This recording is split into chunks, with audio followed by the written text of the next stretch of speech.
Mula sa People's Tonight, ayon di umano sa mapagkakatiwalaang sources, umalis daw si ex-President Rodrigo Roa Duterte sa Davao City alas 9 ng gabi noong Huwebes patungo ng Maynila sakay ng Philippine Airlines Flight number PR2829 at dumating sa NAIA Terminal 2 makalipas ang 2 oras. At sa kanyang biglaan at palihim daw patungo sa ibang bansa, marahil sa mga netizen ang nagtatanong bakasyon o iwas sa International Criminal Court o ICC. Yan naman ang kuro-kuro ng mga, of course, against kay President Duterte. Mula pa rin sa People's Tonight, bandang alas 10 daw ng umaga ngayong Sabado, March 8, nang umalis naman o sumunod sa ibang bansa si impeached Vice President Sara Duterte, ito'y patungong Hong Kong.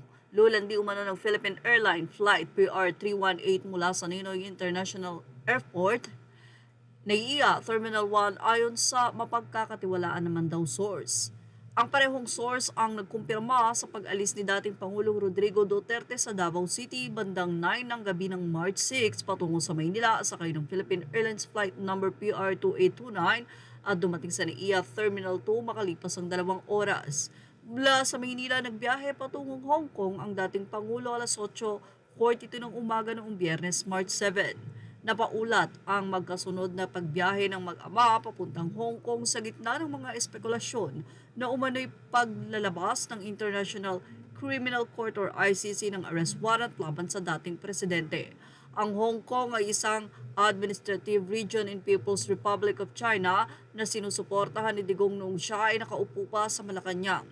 Si Digong ay nahaharap sa kasong crimes against humanity dahil sa pagpatay umano sa libo-libong katao, kabilang ang drug personalities sa war on drugs na kanyang administrasyon.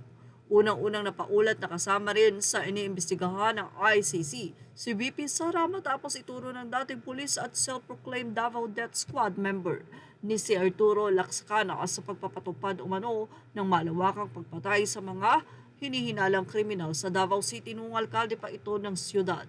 Kabilang ang akusasyon ito sa articles of impeachment na inihain ng Kamara laban kay VP Sara na nakatakdang litisin ng Senado sa Hulyo ngayong taon. Narito naman ang naging buwelta ng mga netizen sa mga nag-speculate na lumabas at tumakas ng bansa sila VP Sara at ex-President Rodrigo Duterte. Sabi nila ang BOBO, bakit siya masakote ni wala pa nga kung nakasampa ang daming GA dito. Wanted lang ang hinuhuli.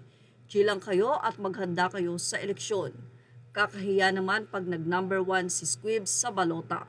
Well, yan ang ating showbiz snap update. Thank you for watching. Images are all ready to the rightful news.